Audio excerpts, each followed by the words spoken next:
Now, what the purpose of today's video is to see how intuitive this whole system is and how easy someone can actually get along with it. And also in the video, I'm going to show you how you can actually use this infotainment system. Now, first of all, my first challenge that I have is I want to turn the fan off. So to do that, and it does actually say it right there, it says pull. It's a bit of a weird one. So you control the fan speed, you pull. To control the actual seat heating, you push in. And then from there you can change from heated seats to cooled seats for some reason which isn't working.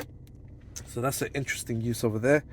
All of these buttons does have force feedback, and to be honest, once you actually get used to that, it's actually quite simple to do. So you've actually got heated seat controls over here as well. You can set to auto. If you press the sync button, then what will happen is these two will sync up.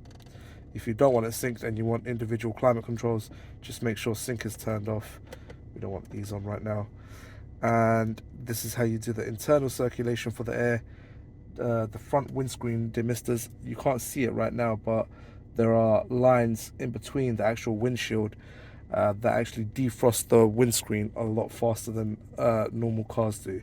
In terms of where the airflow is coming out from, if you press that, you can then choose out of the areas you actually want the air to come out from.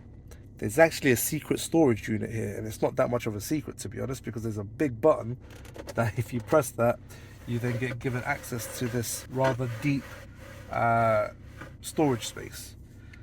Now I've got my phone here, which is a Samsung Note 20 Ultra, that can fit in there nice and easily. It's secure, so I guess it's nice to keep things hidden away. I'm not sure what else you'd actually use that for, to be honest. This section, once you actually look at it and read it properly, is quite easy to navigate. In terms of this screen here though, so the first thing I'd want to do when I'm in the car is actually connect my phone to the Bluetooth. So as always, whenever I want to connect my phone to the Bluetooth, we're going to go into the Bluetooth setting and turn on Bluetooth. On the actual infotainment system itself, we're going to click on phone and then add device. Right, so it says use your device to search for Pivi. So I've actually found it over here, and then once I click on that, just confirm the two codes match. So yes, pair, and then it's going to ask me how I want to pair. It's got Android Auto as well, so I'm going to click allow on my phone, continue, allow, and it's got wireless Android Auto. It's pretty handy. But say you didn't want to use Android Auto, or at some times the reason why you might not be able to use Android Auto is you have no signal, you have no data, so you'd have to actually use the actual infotainment system. Now, say you wanted to use the navigation system in the actual car itself. This is your normal navigation should you want to use the built-in navigation, and to be honest, this looks very clean. For an onboard navigation system, this looks very clean.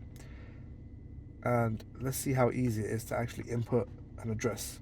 So if I click on search, look at that. And it's very responsive.